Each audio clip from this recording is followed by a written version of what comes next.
레디아 공주 5. 화살, 바람, 번개. 레디아가 마구간에 있는 말들에게 차례차례 귀리와 물을 먹였다.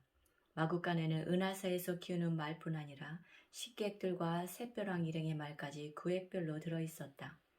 왕궁에서 데려온 말들은 다른 말보다 크고 건강했는데 그 중에서도 붉은색 안장을 채운 검정말 3마리는 군살이라고는 찾아볼 수 없는 근육질의 몸매여서 유난히 날렵해 보였다. 가죽으로 만든 안장에는 말의 이름이 새겨져 있었는데 각각 화살, 바람, 번개였다. 화살, 바람, 번개라면 새벼랑이 아끼는 경주마들이잖아. 안장의 이름을 본 레디아가 갈기를 부드럽게 쓰다듬어 주었다. 새벼랑의 경주마 3마리는 빠르기로 소문이 자자한 명마들이었다. 9별 왕국과 주변의 나라들은 나라 안팎의 문제를 토론으로 해결할 수 없을 때나 의견이 다를 때 전쟁이 벌어지는 것을 막기 위해서 말 달리기나 검술 대결, 활쏘기 등을 통해 승자를 정한 뒤 그 의견에 따르는 풍습을 널리 장려했다. 따라서 각국의 왕이나 힘있는 영주들은 솜씨 좋은 기사, 궁사와 함께 뛰어난 명마를 갖기 위해 애썼다. 바람, 화살, 번개는 그동안 여러 번의 경주에서 빼어난 솜씨를 보여 9별 왕국에 국익에 기여해왔기 때문에 백성들의 사랑을 한몸에 받았다. 이때 뒤에서 헛기침 소리가 들려 돌아보니 샛벼랑이 4명의 근위병과 함께 마구간 앞에 서 있었다. 레디아가 공손하게 합장하며 물러가려 하자 샛벼랑이 말했다. 나의 경주마를 보려고 온 것이 아니라 너를 보려고 왔단다. 분부하실 일이 있으신지요?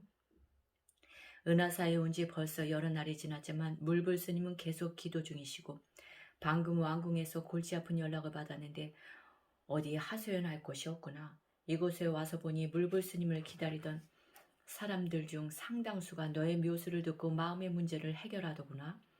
그래서 나도 그들처럼 너와 이야기를 나눠보고 싶다. 너의 지혜를 나에게도 나눠주겠느냐? 저는 그저 우주의 진리에 따라 잘못 놓인 것들을 제자리에 되돌려 놓았을 뿐이에요. 그럼 나의 이 문제도 우주의 진리에 따라 제자리로 돌려주지 않겠니? 샛벼랑은 레디아와 대화를 나누는 것만으로도 무겁게 짓눌렸던 마음이 한층 편안해지는 기분을 느꼈다. 샛벼랑의 고민은 이번에도 얼음왕비 때문이었다. 얼음왕비는 자신의 지난날 성대한 잔치를 열어 국내외에서 수천 명의 손님을 초대하려 했다. 보석공주의 대관식을 앞두고 자신의 세력을 온 세상에 과시하려는 속셈이었다.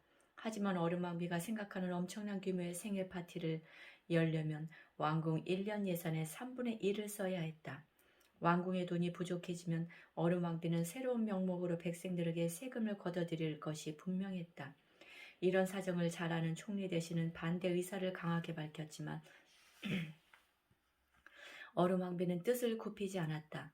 얼음왕비는 말달리기 시합을 통해 이긴 쪽이 결정권을 갖자고 제안했다. 그런데 문제는 얼음왕비가 말달리기 시합을 할 때마다 오빠인 광철왕이 소유한 명마 3마리를 빌려온다는 점이었다. 강철왕의 경주마는 천하의 명마여서 어찌나 빠른 샛벼랑의 경주마 3마리와 겨뤄 매번 승리했다. 얼음왕비는 무리한 요구를 하고서 받아들여지지 않으면 말달리기 시합을 통해 자신의 욕심을 채우곤 했다. 말달리기 시합은 수많은 관중들이 지켜보는 가운데 진행되기 때문에 샛벼랑의 말들이 시합에서 질 때마다 백성들의 실망도 컸다. 세상 돌아가는 소식 듣기를 좋아하는 레디아 역시 은하사를 방문하는 사람들로부터 이런 사정을 익히 들어 잘 알고 있었다. 호기심이 많은 레디아는 강철왕의 경주마와 샛벼랑의 경주마가 빠르기를 겨루는 시합을 직접 가서 보기도 했다. 이번에는 말달리기 시합에서 패하면 엄청난 돈이 낭비되고 나라 살림은 더 힘들어질 텐데 도무지 광철왕의 말들을 이길 수가 없으니 어쩌면 좋단 말이냐. 그렇다고 시합을 허락하지 않으면 군대를 이끌고 오겠다고 협박할 것이 자명하고. 레디아가 샛벼랑의 눈을 바라보며 말했다. 얼음왕비가 강철왕국에서 데려오는 말들을 꺾고 샛벼랑께서 시합에서 이기는 일은 어렵지 않습니다. 병이 들어 구부정하던 샛벼랑의 몸이 너무 놀라 꼿꼿이 바로 섰다. 뭐라? 어렵지가 않아? 예, 폐하. 제가 강철왕의 명마를 이길 수 있는 묘수를 알려드릴 테니 염려 마시고 시합을 허락하세요. 어서 말해보아라. 샛벼랑이 말을 재촉했다. 레디아가 숨을 들이마신 후 나는 듯 빠르게 말했다. 직접 말달리기 시합을 지켜봤는데 샛벼랑의 1등 말인 번개는 강철왕의 1등 말에 뒤지고 샛벼랑의 2등 말인 바람은 강철왕의 2등 말에 뒤지고 샛벼랑의 3등 말인 화살은 강철왕의 3등 말에 뒤져요. 맞다. 하지만 어쩔 도리가 없지 않느냐? 이런 순서로 시합을 하면 100번 싸워 100번 모두 지게 됩니다. 그런데 제가 유심히 관찰해보니 번개는 강철왕의 2등 말보다 빠르고 바람은 강철왕의 3등 말보다 빨랐습니다. 1등 말끼리 겨루어서 어차피 뒤진다면 순서를 바꿔야 합니다. 먼저 번개와 강철왕의 2등 말이 겨루게 하고 다음에 바람과 강철왕의 3등 말이 겨루게 하십시오. 그러면 자연히 화살과 강철왕의 1등 말이 겨루게 됩니다. 그러면 패하는 한 번은 지고 2번은 이길 것입니다. 레디아의 말을 들은 샛벼랑은 침침했던 눈앞이 밝아지는 듯했다. 내 말을 들어보니 과연 그렇구나. 한번 크게 이긴 후 앞으로 세금이 들어가는 문제에 대해서는 말달리기 시합을 그만다는 엄명을 내리시면 말달리기 시합에서 승리를 장담할 수 없게 된 왕비도 크게 반대하지는 않을 겁니다. 샛벼랑은 크게 기뻐하며 자신의 경주마 3마리를 총리 대신에게 보내어 레디아의 묘수를 적은 편지를 함께 붙였다. 며칠 뒤 수많은 관중이 모인 자리에서 말달리기 시합이 벌어졌는데 레디아의 말대로 샛벼랑의 경주마 3마리가 강철왕의 경주마들을 상대로 2승 1패를 거둬 승리했다. 얼음왕비는 성대한 파티를 열려는 계획을 취소할 수밖에 없었다. 강철왕의 경주마를 상대로 처음으로 승리한 기쁨에 온 나라가 축제 분위기였다. 레디아가 샛벼랑에게 알려준 묘수는 전설적인 책략가인 손빈이 전기장군에게 알려준 지략을 활용한 것이었다. 많은 책을 읽은 레디아는 손빈의 지략을 빌려 얼음왕비의 코를 납작하게 만들어버렸다. 분노한 얼음왕비는 사라진 공주가 돌아오거나 샛벼랑의 건강을 회복하지 않으면 보석공주에게 왕위를 넘겨주는 대관식을 거행하고 자신이 딸을 대신해 섭정하겠다는 선언을 시합장에 나온 백성들 앞에서 크게 외쳤다. 9별 왕국 곳곳에도 왕비의 뜻을 담은 안내장이 붙었다. 백성들은 샛벼랑 대신 얼음왕비와 보석공주가 나라를 다스리게 되면 어쩌나 걱정하면서 불안함을 숨기지 못했다. 사람들은 모이기만 하면 이 이야기로 시간을 보냈다. 강철왕의 경주마들에게 승리를 거두고 샛벼랑에 머물고 있는 은하수로 돌아온 번개, 바람, 화살에게 귀리와 당근이 듬뿍 주어졌다. 레디아는 말들이 먹이를 먹는 동안 털을 손질해주고 말발굽을 갈아주었다. 마구간 일이 끝날 즈음 샛벼랑의 시종이 찾아왔다. 샛벼랑의 야식을 부탁하기 위해서였다. 샛벼랑은 젊은 시절에 비해서 살이 많이 오른 모습이었는데 음식을 자주 많이 먹었다. 창을 높이 들고 직접 말을 몰며 군대를 지휘하던 예전의 용맹스러운 모습 대신 늘어난 몸무게 때문에 걸음 옮기는 것도 힘겨워하는 모습을 보여 주위 사람들을 걱정스럽게 만들었다. 샛벼랑은 저녁 식사를 마치고 난 후에도 밤늦게 야식을 먹는 경우가 자주 있었고 그때마다 레디아가 객사에 머무는 요리사들과 함께 음식을 준비했다. 샛벼랑이 먹는 음식 재료는 함께 온 시종들이 제공했는데 기름지고 달콤한 음식들이 대부분이었다.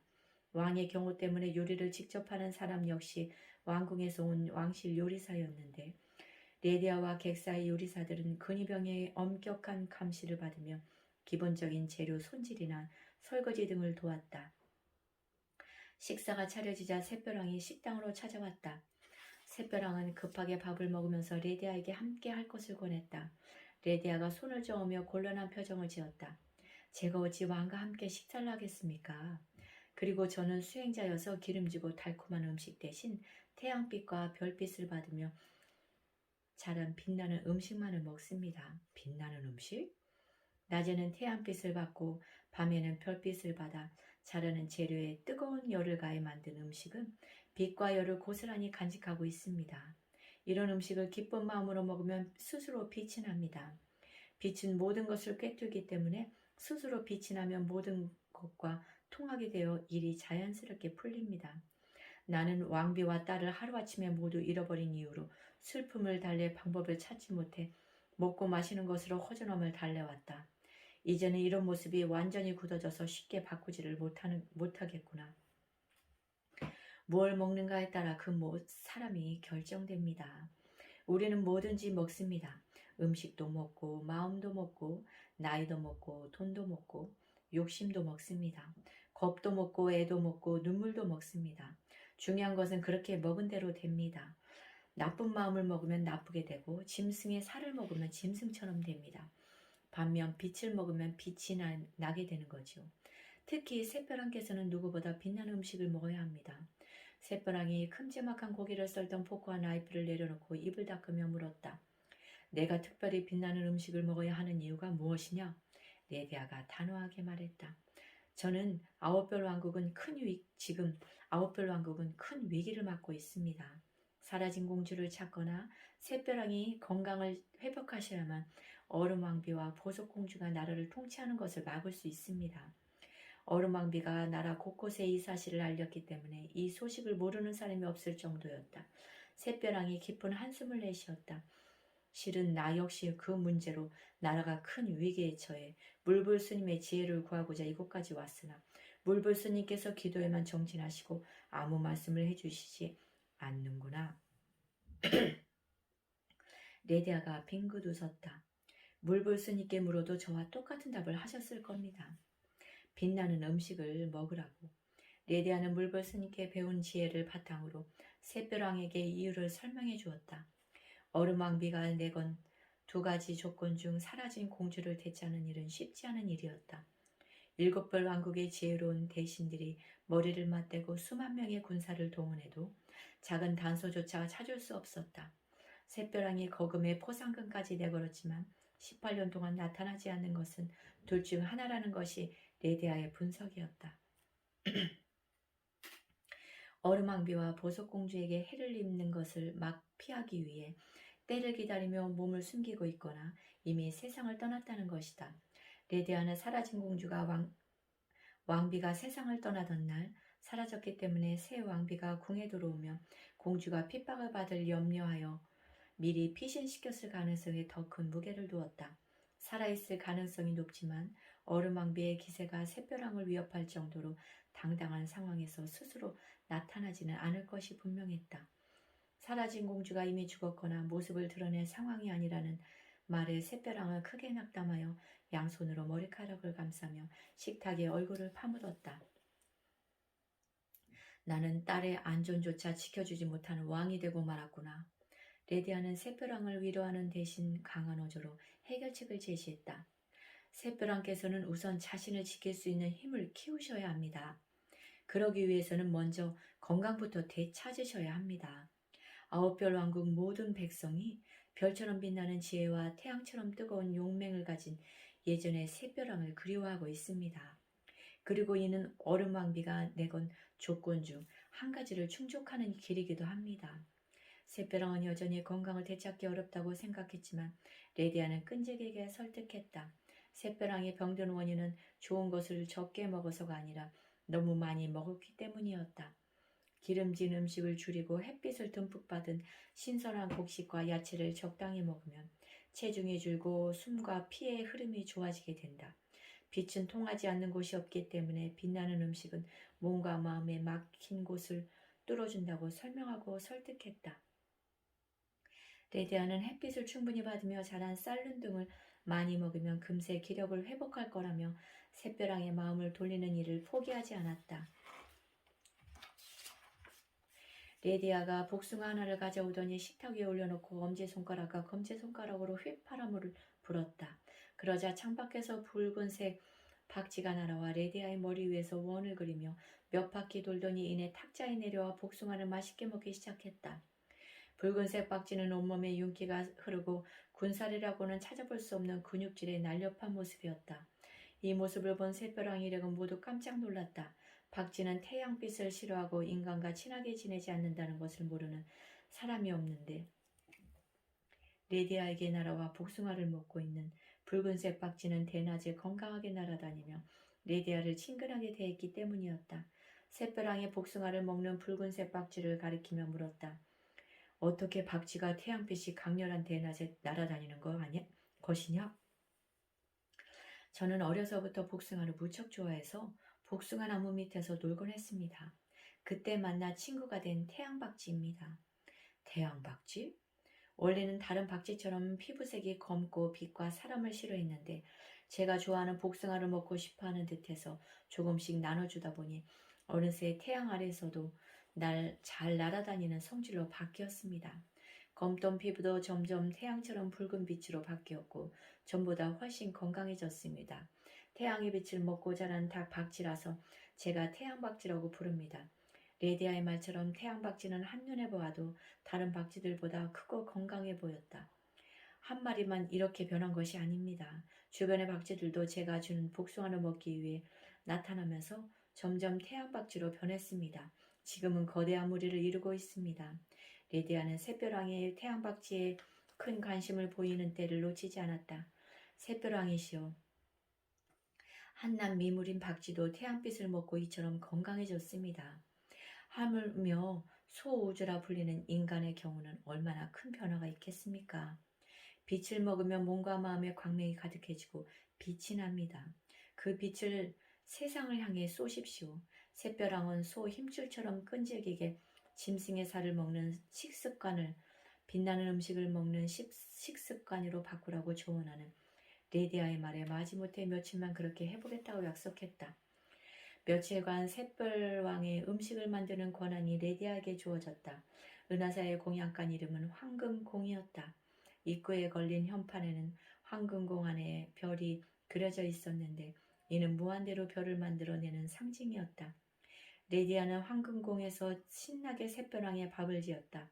다양한 책을 읽어 요리에도 식견이 있는 책갈피 왕자를 비롯한 객사의 요리사들이 레디아를 적극적으로 도와주었다. 레디아는 밥을 짓기 위해 솥에 물을 붓고 불을 피우면서 콧노래를 흥얼거렸다. 햇님은 불을 떼고 달님은 물을 붓고 황금공에서 황금빛 밥이 지어지네. 황금빛 밥은 그 자체로 약이어서 모든 병을 낫게 하네. 벤자 부미야 훔. 레디아의 일손을 돕던 책갈피 왕자가 생소한 주문에 대해 물었다. 달님이 물을 붓고 햇님이 불을 뗄 때 모든 것이 만들어집니다. 쌀에 물을 붓고 불을 떼면 밥이 만들어지고 모래에 물을 붓고 불을 떼면 유리가 만들어집니다. 이런 공양간 대장간이 우리 몸에도 있어요. 눈으로 불을 떼고 말로 물을 부으면 모든 것이 이루어집니다. 주문을 말하는 입이 바로 모든 것이 이루어지는 우리 몸의 황금 공양간이고 벤자 부미아움은 목구멍에서 있는 황금 공양간에서 원하는 밥을 짓는 만능의 주문입니다. 설명을 마친 레디아가 다시 콧노래를 흥얼거리면서 밥을 지었다. 밥이 되어라, 약이 되어라, 빛이 되어라, 복이 되어라, 수명이 늘어나라, 벤자 부미아 훔.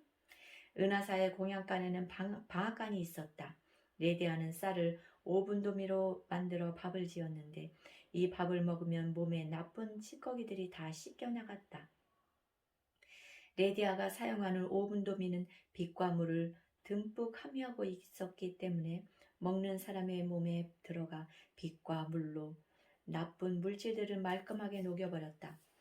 레디아가 온갖 축복의 말과 함께 햇빛과 달빛을 섞어 지은 밥과 떡을 만들었는데 신기하게도 황금빛이었다. 이 밥과 떡을 먹은 샛별왕은 전에 없이 힘이 나고 머리가 맑아지는 것을 느꼈다. 레디아는 오븐도미로 만든 밥과 떡을 샛별왕의 식탁에 올리면서 한 가지 음식을 더 추가했다. 그건 바로 산삼이었다. 물불 스님은 은하사 뒷산에서 산삼을 재배했다. 물불 스님은 한 달에 한 번 산신 기도를 올리면서 평범한 산삼을 빛나는 산삼으로 만들었다.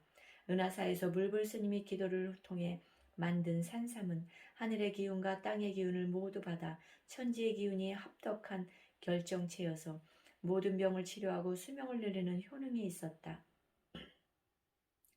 은하사 뒷산에 빛나는 산삼밭이 있다는 소문이 나면서 부자들이 천금의 돈을 써들고 은하사를 찾아오곤 했다. 빛나는 산삼을 먹으면 난치병을 앓는 사람은 건강해지고 건강한 사람은 더 멋있고 매력적으로 변했다.